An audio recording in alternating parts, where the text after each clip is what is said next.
Bom dia, família! Bom dia! Bom dia, irmã Juliana! Bom dia, irmã Bia! Bom dia para você que está em casa! E é muito bom saber que você se juntou aqui a nós hoje para honrar e engrandecer o nosso grandioso Pai. Amém! Bom dia, família! Bom dia! Bom dia para você aí de casa. Bom dia, pai. Bom dia, mãe. Bom dia, família. Saibam que estou com muita saudade de vocês, porém eu quero que vocês também façam um ano bíblico, porque vai edificar a nossa casa e a casa de todos que estão assistindo. Amém! Isso mesmo! Bom, e é muito maravilhoso estarmos na presença do nosso Pai Celestial e precisamos convidar Ele hoje para estar aqui com a gente também, não é mesmo? Vamos fazer uma breve oração?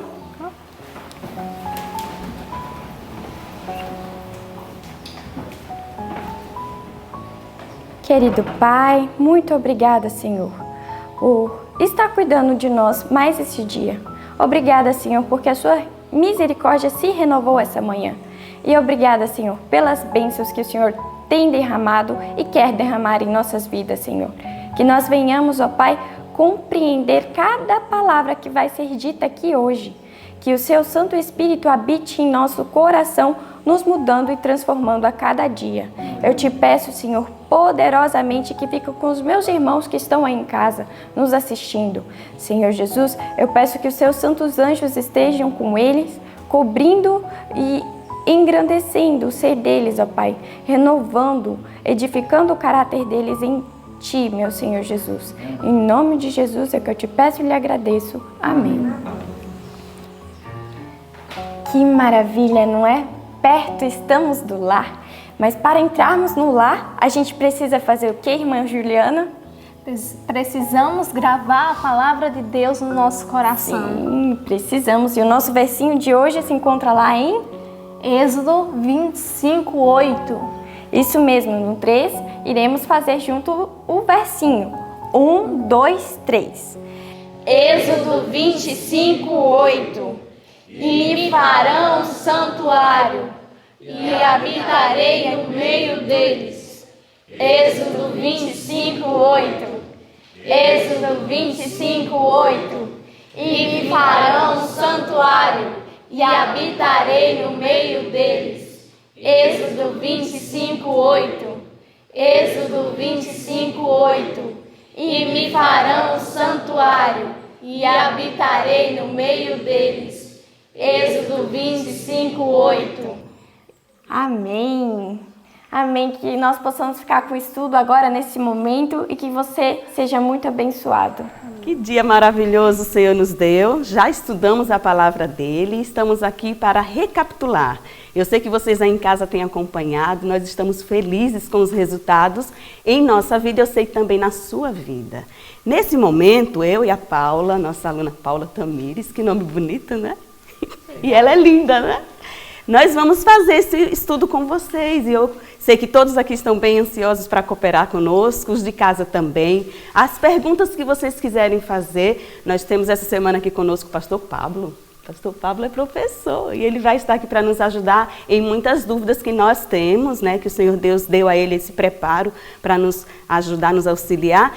E qualquer pergunta que vocês tenham, pode mandar para nós, né? Ou pelo WhatsApp, ou também pelos comentários lá no vídeo que você está assistindo, tá bom? Nesse instante, para iniciarmos essa recapitulação, nós vamos fazer uma oração. Pedir ao nosso Deus que nos auxilie, nos dando compreensão, profundidade da palavra dele. Vamos orar, Paulinha? Você pode orar por nós? Sim. Oremos. Querido Pai, que grande privilégio, Senhor, nós tivemos neste novo dia de começarmos estudando a sua palavra. E que grande privilégio também é termos um Deus que nos mostra o que aconteceu no passado e nos indica um novo caminho para o futuro. Senhor, queremos ter um final glorioso ao teu lado. Não queremos cometer os mesmos pecados que os nossos irmãos no passado cometeram. E também não queremos colher os mesmos resultados. Abençoe-nos neste estudo, que o Espírito Santo esteja conduzindo a nossa mente e a nossa boca, em nome de Jesus. Amém. E o que é que nós estudamos esta manhã, Paulinha? Quais são as referências bíblicas e também da revelação.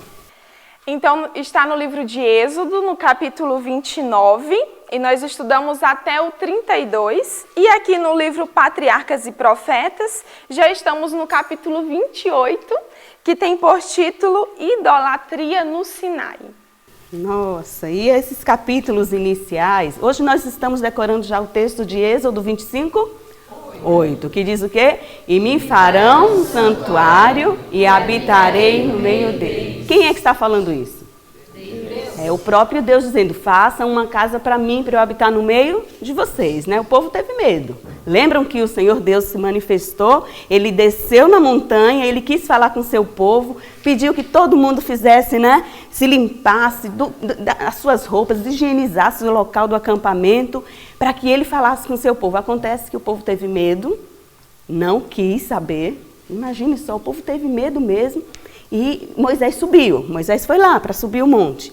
Subiu o monte. E o Senhor Deus foi dando orientações específicas a Moisés de como deveria ser aquele santuário, de como deveriam os servos do Senhor ministrarem nesse santuário, as peças do santuário. A professora Joana ontem mostrou uma ilustração do tabernáculo no deserto, né? Como é que deveria ser a mesa de pães, o pátio, o lugar santo, o lugar santíssimo, cada móvel, todos eles tendo um simbolismo que apontava e aponta para Jesus. E modelo do original que existe no céu, e ela mostrou os textos de Apocalipse, de Hebreus, textos que apoiam, né, e que comprovam que de fato há um santuário no céu. E que o que havia aqui era apenas uma sombra do santuário celestial. E hoje, nos capítulos 29 até o 31, vem falando exatamente algumas coisas sobre a composição da roupa do sacerdote, né? A consagração, o que precisava fazer para consagrar, a responsabilidade desse sacerdote, por ele ser o líder, né? Sabia que eles tinham que, para fazer a sua oferta, tinha que ser um animal mais caro, né? Vocês lembram que por conta da apresentação de Cristo, a dedicação de Jesus para os seus pais no templo, eles levaram o que eles tinham. E eles eram bem pobres. O que é que eles ofertaram? Uma rolinha, né? Agora, o sacerdote, como para sua consagração, e toda vez que ele também cometesse algum pecado, ele tinha que levar algo mais caro. Um novilho, olha só, é bem mais caro, né, do que um pombinho, né? Então, a consagração do sacerdote, aquele ritual, a roupa dele era consagrada, dos seus filhos também. Então, o capítulo 29 vem falando exatamente sobre essa purificação, como é que tinha que ser feito, né? E essa ordenação. Também fala dos holocaustos que aconteciam quantas vezes ao dia? 2 vezes ao dia, né? Pela manhã e pela tarde. E só para a gente associar um pouquinho, lembram que Jesus, ele morreu na hora de um holocausto. O holocausto da manhã ou da tarde?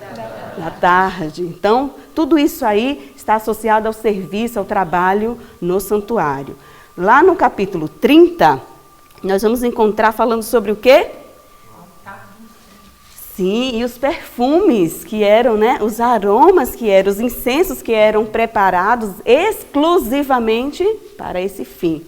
Tinha que ser, poderia ser arte de perfumista para usar por qualquer pessoa? Não? Ninguém poderia copiar, ninguém poderia fazer. Eu gostei tanto do cheiro que saía lá do templo, né? Do santuário. Acho que eu vou colocar na minha casa aquele cheirinho, né? Eu vejo às vezes as pessoas vindo aqui, a Joana, eu, a professora Maísa, a gente coloca perfumes nos quartos para deixar bem cheiroso, né? Aí as pessoas dizem assim, ai, que casa perfumada, o que é que vocês colocam aqui, né? E é tão bom você estar num ambiente perfumado, né, Dani? E ali no templo havia o perfume específico, não poderia ser outro, e ninguém poderia sair colocando em suas casas. Ninguém poderia sair colocando em qualquer lugar. Tudo consagrado ao Senhor. E eu achei esse capítulo muito assim, impactante para mim. Ainda não tinha parado para pensar. E talvez você já tenha pensado sobre isso, mas talvez, assim como eu, você tenha lido isso várias vezes e ainda não tenha parado para pensar. Você já se perguntou, que cheiro será que tem o céu? Que perfume será que a presença de Deus exala? Quando as pessoas entravam lá no tabernáculo, tinham um perfume especial. E olha o que diz aqui no versículo 35 do capítulo 30.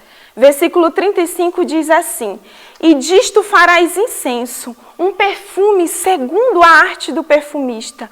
E como que era esse perfume? E Deus fala aqui, ó, é temperado, puro e santo. Um cheiro especial. E como a professora Joselita já disse, não poderia ser usado em nenhum outro lugar. Tem algo que acontece muito especial aqui na nossa escola. A gente tem uma casa que chamamos da Casa Grande. E todas as vezes que eu passo na varanda e a Mami Maísa está ali, eu sinto o cheiro dela. Então eu passo ali e eu falo, ela está em casa, olha o cheirinho dela. E eu fico pensando, quando as pessoas se aproximavam, sabe, Pastor Pablo, ali do tabernáculo, tinha aquele cheiro especial. E elas lembravam, Deus está aqui no nosso meio. Deus está aqui.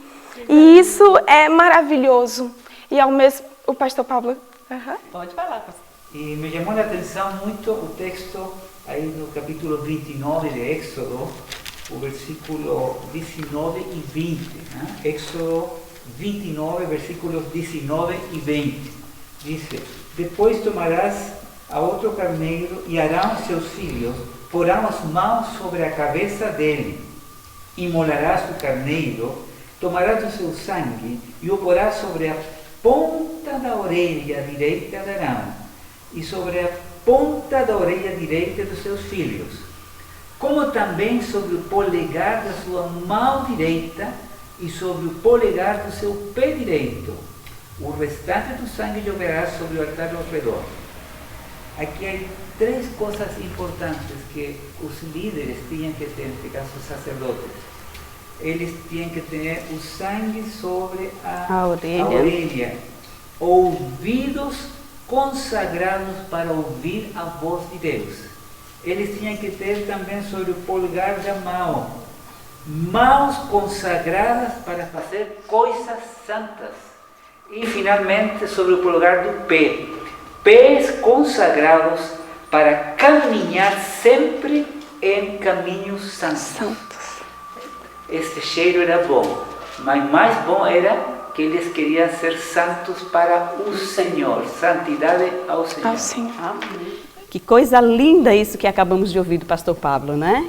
Que compreensão da santidade ao Senhor.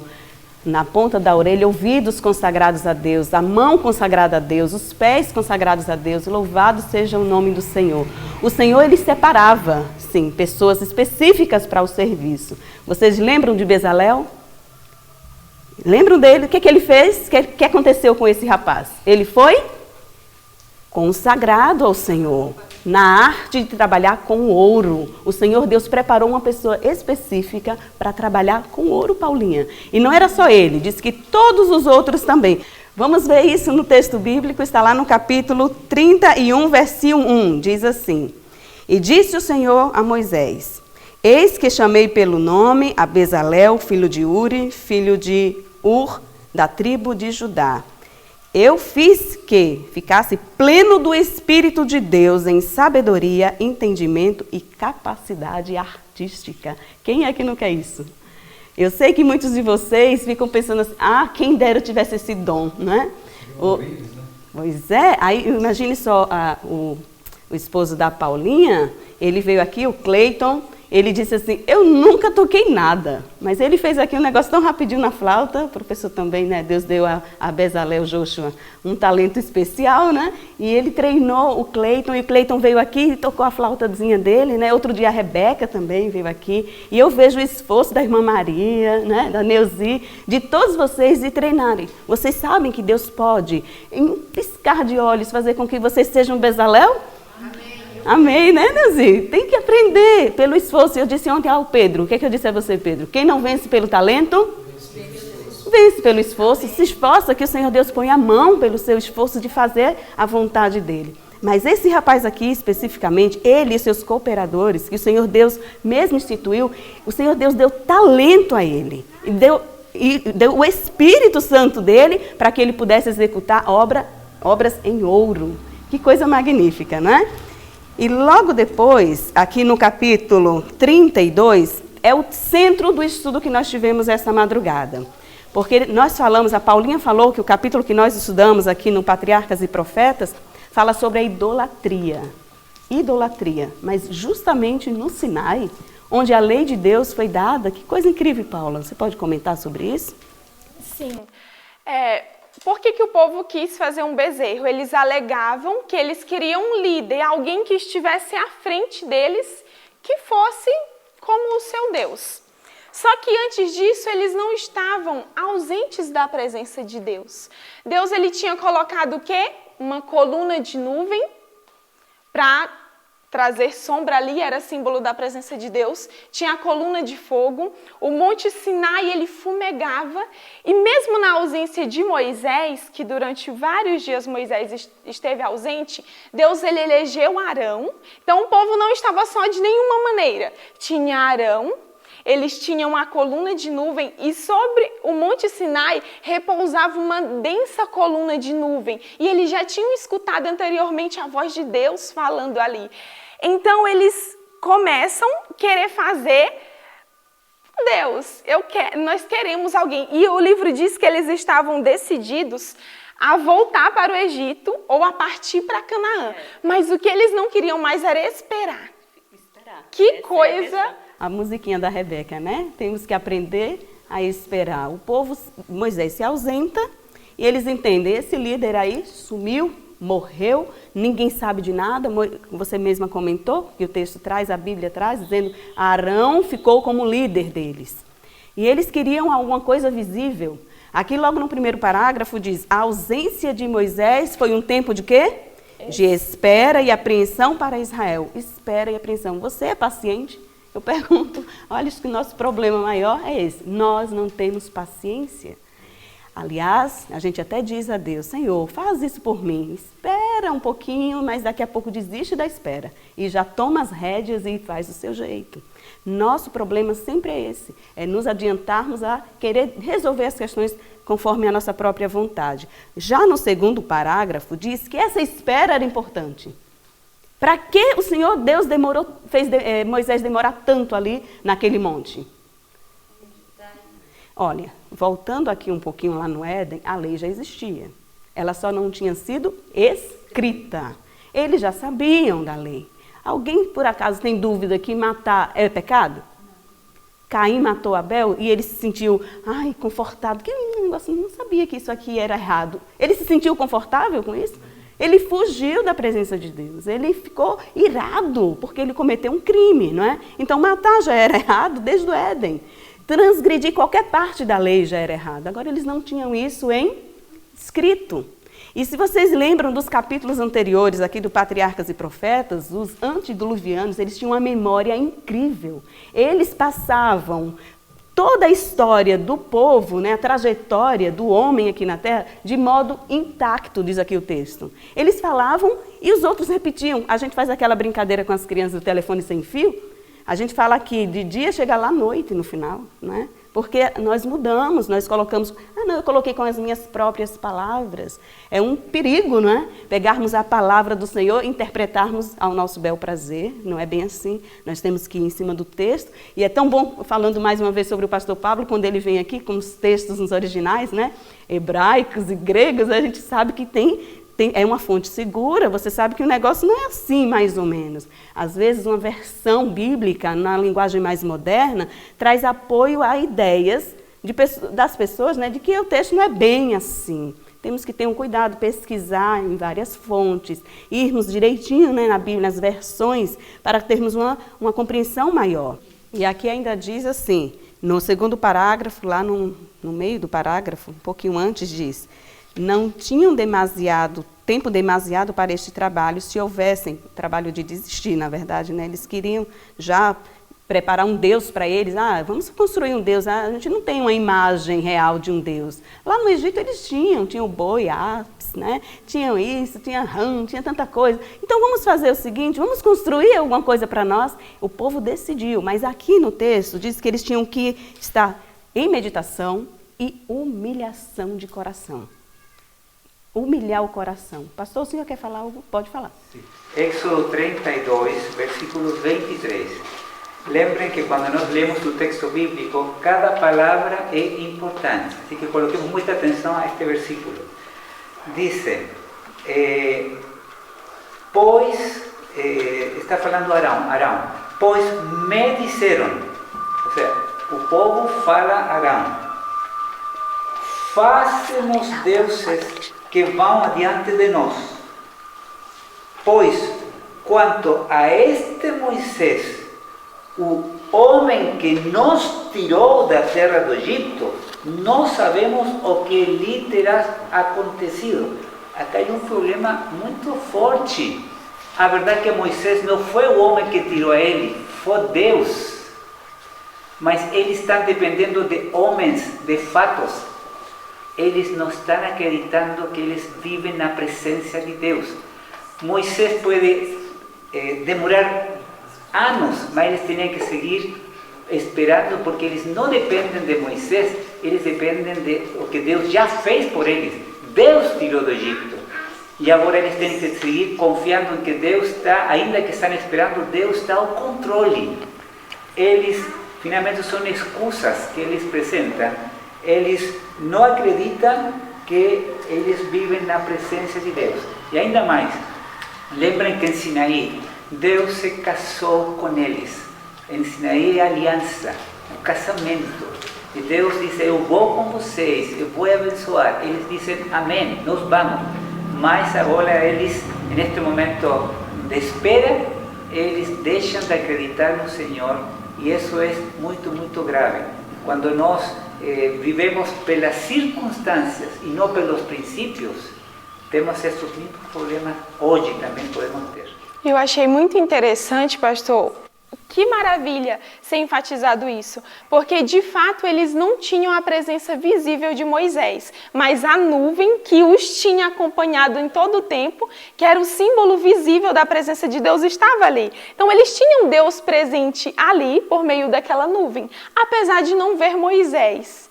E isso é incrível demais. A paciência que não tiveram trouxe uma consequência terrível, né? Mas eles também foram ajudados, né? Eles foram instigados por um outro grupo. Que grupo era esse? A mistura de gente. Que gente era essa? Aquele grupo de curiosos ou de medrosos, porque tinham medo das pragas. Aquele grupo que até se converteram, né? E queriam estar ali vendo, nossa, coisa incrível esse Deus que faz tantos milagres e prodígios, nós queremos ver. A curiosidade de entrar numa terra que mana leite e mel, eles queriam ir juntos, mas não tinham uma paciência que deveriam ter todos. Então eles começaram a pensar, esse líder, esqueceram da nuvem, como a Paulinha acabou de enfatizar, esqueceram da nuvem, esqueceram de Deus. E aí eles começaram a fazer no acampamento todo o reboliço, né? E as pessoas ficaram, de fato, nós precisamos de alguma coisa. Imagine só, aqui o texto diz que muitos do povo de Israel muitos tentaram apaziguar, né, os ânimos daquelas pessoas. E o que aconteceu com eles? Foram mortos. Havia um grupo que tentou, mas não, vamos desistir. Não vamos insistir com esse povo não, porque essa multidão é muito forte, né?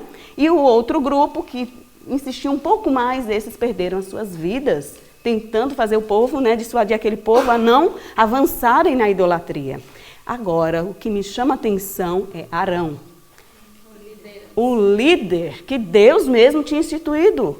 Para ficar no lugar de Moisés, tinha que ser um homem forte.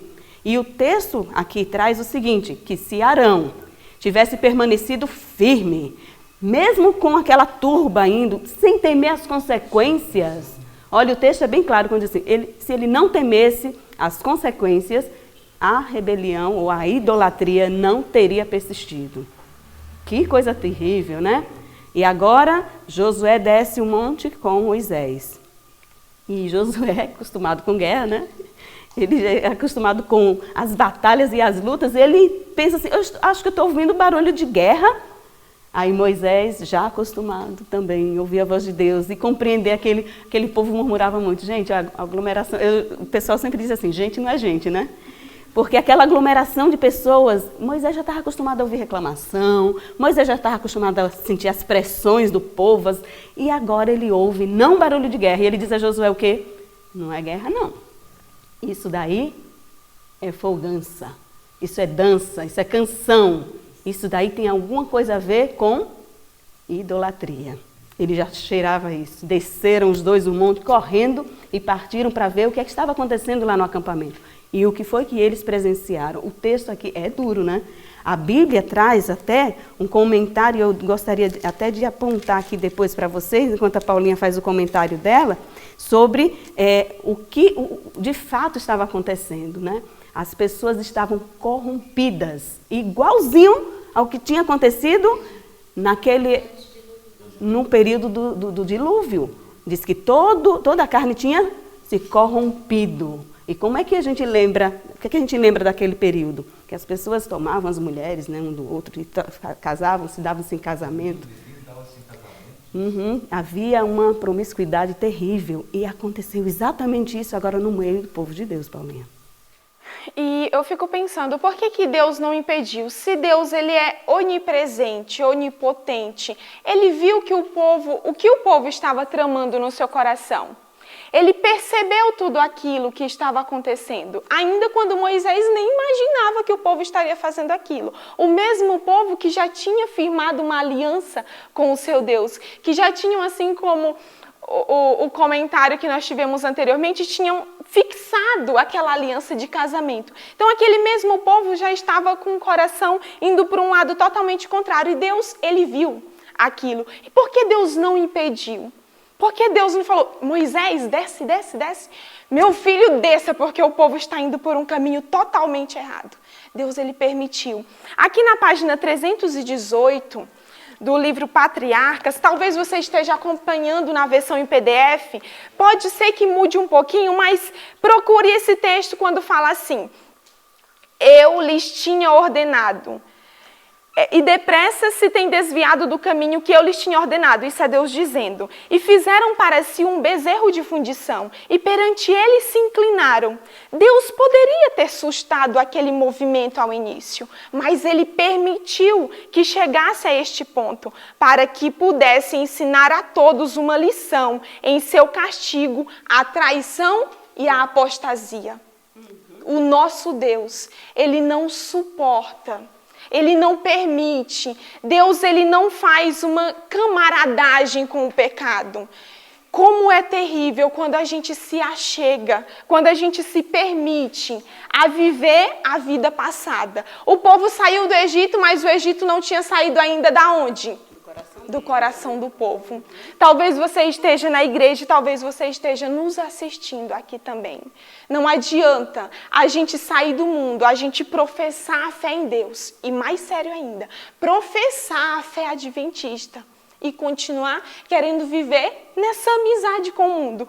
Naturalmente o coração vai se desviar. Vai chegar um momento quando Deus te quiser fazer esperar, vai escolher outro Deus, vai seguir por um outro caminho. O povo só foi ficar um pouquinho sem a presença de Moisés, que já foram para outro lado. Mas por quê? Porque eles já tinham essa camaradagem, essa inclinação. Saíram do Egito, mas não tinham percebido as grandezas das coisas que Deus tinha atuado e operado ali. O povo, sabendo, não é, daquele Deus tão poderoso, não tinha a amizade que Moisés tinha com Deus. Foi tão fácil para Moisés passar a primeira vez 40 dias, depois 40... Gente, ele jejuou 40 dias. Às vezes a gente não aguenta esperar nem de uma refeição para outra, né? Imagine só, ele passou e ele tinha prazer em estar na presença do Senhor. Então nós precisamos compreender alguns pontos importantes, voltando à questão do líder, né? Precisamos compreender alguns pontos importantes sobre Arão. O texto diz que Arão foi fraco, um líder fraco. E diz que ele se corrompeu também, vilmente se corrompeu. Porque ele se deixou influenciar pelas pressões do povo. E mais tarde, quando Moisés desce, ele quebra as tábuas. Ele espatifa as tábuas, né? Não tem acerto mais, não tem conserto com esse povo, né?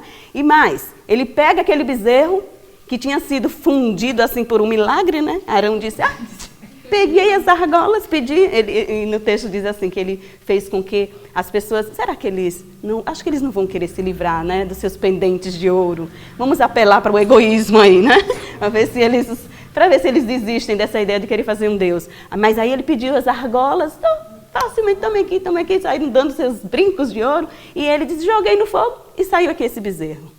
Foi assim mesmo, ele disse, não tive participação nenhuma. Eu só fui pressionado e tentei de um jeito e de outro, mas aí o povo quis adorar. Quando Moisés desce, que vê aquela folgança, o povo se prostituindo literalmente diante de um bezerro de ouro, com canções, e o texto aqui do Espírito de Profecia diz que não eram canções que elevavam o pensamento a Deus, mas sim a carne, e eles estavam ali naquela licenciosidade terrível. Aí Moisés pega aquele bezerro, queima aquele bezerro, se patifa nele, vira poeira, pega o ouro derretido, joga no rio, né, um riacho que descia assim, e fez todo o povo beber daquela água. E mais, chamou um grupo especial. Aliás, chamou quem quisesse, né? Mas só um grupo se manifestou a ficar do lado de Moisés. Que foram os levitas, né? Da tribo de Levi, disse, nós estamos aqui apostos. E aí Moisés disse assim, pega a sua espada. E cada um pegou da sua espada. E eles agora saem pelo meio do acampamento. Extermina todos esses que estavam se corrompendo. Mesmo que seja seu parente. Que coisa terrível. Você pensa, Paulinha, que algum levita disse, ai, matar meu irmão, meu primo, meu pai, minha mãe? Não. Eles ficaram ao lado do Senhor. E eles executaram, ipsiliter, assim, ao pé da letra, a palavra do Senhor. Obedeceram sem pensar nas consequências. Deixou as consequências nas mãos de quem? De Deus. Pastor, pode falar. Pôs-se em pé à entrada do arraial e disse, quem é do Senhor? É a grande pergunta. Quem é do Senhor? Agora, quem é do Senhor tem que fazer algo. Venha até mim. E ainda mais. Então, o grupo que vai são os filhos de Levi. Mas diz, você tem que mostrar com um ato que você realmente escolheu que eu sou o mais importante da sua vida. E um ato muito difícil. Já falou a professora, vocês têm que ir e destruir a todos os que não se arrependieron. Todos tiveram a possibilidade de se arrepender, porque quando diz quem é por mim, todo o povo poderia voltar, mas somente voltaram os levitas. Então, agora eles têm que mostrar e eles vão a destruir a todos. Interessante que o texto diz que quando eles fazem isto, eles se consagram a Deus e Deus dá a bênção. Não porque eles mataram, não. A bênção é porque eles mostraram fidelidade à ordem de Deus, que era difícil fazer, mas fidelidade. O que chama a atenção, talvez vão falar depois você agora, é a obra de Moisés, a intercessão de Moisés, que nos está mostrando como um símbolo importante de lo que Cristo vai vir a fazer depois pela humanidade. Não sei se posso falar, me chama a atenção que Moisés chega a dizer aí, Senhor, risca-me, e lo repito 2 vezes, risca-me do livro da vida, eu prefiro estar fora, mas eu prefiro que você tenha graça com o meu povo. E que respondeu Deus? Eu vou ter graça com o povo, mas não te vou arriscar a ti, porque eu somente arrisco aqueles que são pecadores que não se arrependem. Deus tenta falar com eles, mas eles não se arrependem. Mas finalmente Deus perdoa e Deus dá uma ordem. Agora está bem, vamos a continuar. Vai e eu vou adiante, vou enviar um anjo que vai guiando ao povo de Deus. E a gente vê um contraste muito grande de liderança, né? Porque quando Moisés cai na cabeça de Arão, diz, por que você fez esse mal ao povo? Arão disse assim, você sabe que o povo é duro de coração. E aí, Deus, quando diz assim para Moisés, eu vou destruir o povo, dá licença que eu vou agora acabar com tudo de você. Ele fala, não, Senhor, é o teu povo que o Senhor tirou do Egito e que o Senhor não pode fazer isso, e começa a pleitear pelo povo. A diferença da liderança, né? O fraco que lança a culpa sobre o povo e aquele que realmente entendeu o seu chamado, disse, não, eu estou aqui para interceder por esse povo, porque o Senhor me colocou como intercessor por eles. A amizade de Moisés com o Senhor e de o Senhor com Moisés é linda, porque o Senhor Deus não precisava usar essa expressão, deixa-me. Quem é que pode impedir Deus de fazer alguma coisa? Mas ele tenta pleitear, Deus tenta negociar com Moisés, uma intercessão aí. Aí, para provar o coração do seu servo, ele diz, deixa-me, afasta, deixa que eu vou destruir esse povo e de você faça uma grande nação. E aí ele intercede, ele luta. Ele é um tipo de Cristo, diz aqui o texto, né? E eu quero acelerar aqui com vocês para nós entendermos algumas coisas. O pastor falou dos levitas. É interessante no verso 25 do capítulo 32, que na minha versão diz assim, Moisés viu que o povo estava desenfreado, porque Arão os havia abandonado à vergonha no meio dos seus inimigos. E quando o Moisés chega para o Senhor Deus e diz assim, mas Senhor, o Senhor fez tantas obras, o Senhor tirou esse povo do Egito, as nações nos temem. As nações nos temem. Agora o Senhor vai destruir esse povo aqui, para eles dizerem, tirou do Egito para destruir aqui nesse deserto. Então ele intercede mesmo, e tanto que ele arrisca-se a ser excluído do livro da vida. Quantos estão no livro da vida? Todos já se colocaram ao lado de Deus. Sim, todos se colocaram já no lado de Deus. Eu aceito a Jesus como meu Salvador, mas muitos nomes serão riscados, porque não permanecem e não se submetem a esse Deus. O verso 29 confirma isso que eu estou dizendo. Moisés então declarou aos levitas, hoje passastes pela prova de matar os vossos próprios filhos e irmãos, e dessa maneira vos consagrastes como sacerdotes aos serviços do Senhor. E porque vos submetestes a isso, Deus vos deu neste dia uma grande bênção. Aí está a diferença, submissão. Submeter-se a Deus não quer dizer fazer a sua própria vontade. Submeter-se a Deus não quer dizer, Senhor, mas não poderia ser desse jeito. Por que eu tenho que matar o meu próprio pai, minha própria mãe, meu irmão, meu vizinho, meu amigo? É fazer o que Deus pede, não importa que condição seja. As consequências, mais uma vez eu ratifico, estão nas mãos do Senhor. Ele sabe o que está fazendo, Paulinha. Ele sabe exatamente o que está fazendo. E lá no finalzinho do capítulo, para encerrarmos esse momento, né? Moisés vai e pede a Deus uma bênção. Ele disse, Senhor, eu posso ver a sua face? Eu posso te ver? E o Senhor Deus, ele diz, meu filho, se alguém me vir, vai ser fulminado. Mas eu vou fazer alguma coisa por você, né? O último parágrafo da página 329 fala que quando Moisés esteve na presença de Deus, ele saiu de determinada maneira. Como é que ele saiu? Como estava a face de Moisés? Pode falar, Paulinha. Iluminada, resplandecente. Que incrível, né? Quando nós estamos na presença de Deus, esse estudo que fazemos aqui, na madrugada, quando você está na presença do Senhor, como é que você se sente depois que você sai da presença de Deus? Ai, que pesado, eu sou um pecador miserável, né? Era assim que os culpados se sentiam, né? Eles nem queriam estar na presença do Senhor. Mas quem vai com desejo de estar na presença de Deus, como é que se sente? Como é que você se sente? Você em casa. Quando você vai à presença de Deus em oração, em estudo da palavra, em meditação, como você se sente ao sair da presença de Deus? Como Moisés, que se sentiu... Aliás, não foi nem ele que se sentiu, né? O povo viu. As pessoas veem que você esteve na presença do Senhor. Por seu semblante, por suas palavras, por suas atitudes. As pessoas percebem, Paulinha, quando nós estamos na presença de Deus. Mas o culpado, ele foge da presença do Senhor. O povo queria desaparecer, não queria ver Moisés de jeito nenhum, porque viu nele algo que eles não tinham, santidade. Aquilo que o pastor Pablo comentou, santidade. Quando estamos na presença de Deus, é notório. As pessoas percebem que estivemos na presença de um Deus santo. E é isso que o Senhor deseja para cada um de nós nesse dia. Que andemos na presença deles e sejamos santos. Quem não gostaria de viver o capítulo 33, verso 11 de Éxodo? Capítulo 33, versículo 11. Diz que falava o Senhor a Moisés face a face, como qualquer fala ao seu amigo.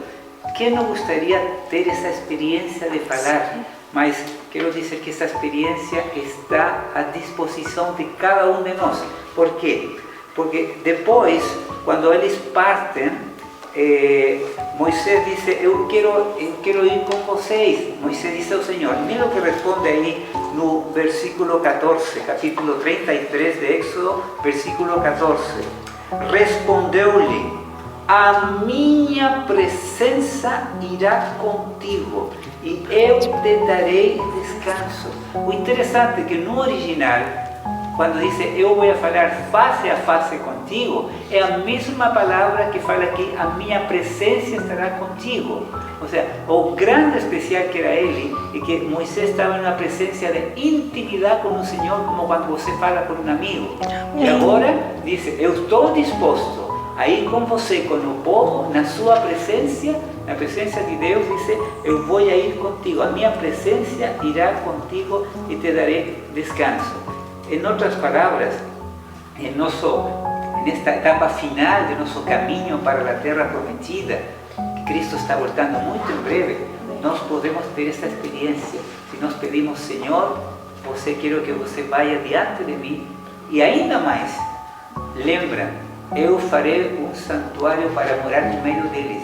O santuário que nós temos agora é também nosso corpo, que é templo do Espírito Santo. Deus quer morar em nós, mas temos que desejar viver na presença de Deus, viver em caminhos de santidade, porque Deus é santo. Esse é nosso desafio neste tempo final. E agora nós chegamos ao final desse estudo, desse momento tão bom, né? Gostaríamos de passar o dia todo aqui, mas precisamos encerrar porque temos que avançar no conhecimento da palavra do Senhor em outros momentos. Amanhã teremos mais um pouquinho, né? Continuaremos esse estudo tão bom. E uma coisa que me chama a atenção é essa fala final do pastor Pablo, que a minha presença te acompanhe. Que nesse dia a presença do Senhor te acompanhe. Esteja na presença do Senhor, para que as pessoas vejam que você é separado, que você é diferente. Não caia, né, no engodo de Satanás, de achar que vivendo de modo como queira, né, sem se submeter a Deus, teremos essa presença constante. O Senhor Deus, Ele põe a mão sobre aqueles que o buscam, que buscam de todo o coração e que se submetem à sua palavra. Eu vou convidar o pastor para que faça essa oração conosco agora. Vamos afastar aqui um pouquinho, Paulinha. Vamos agradecer a Deus por esse momento tão bom. Vamos nos colocar de joelhos. O Senhor pode orar por nós, pastor? Por favor.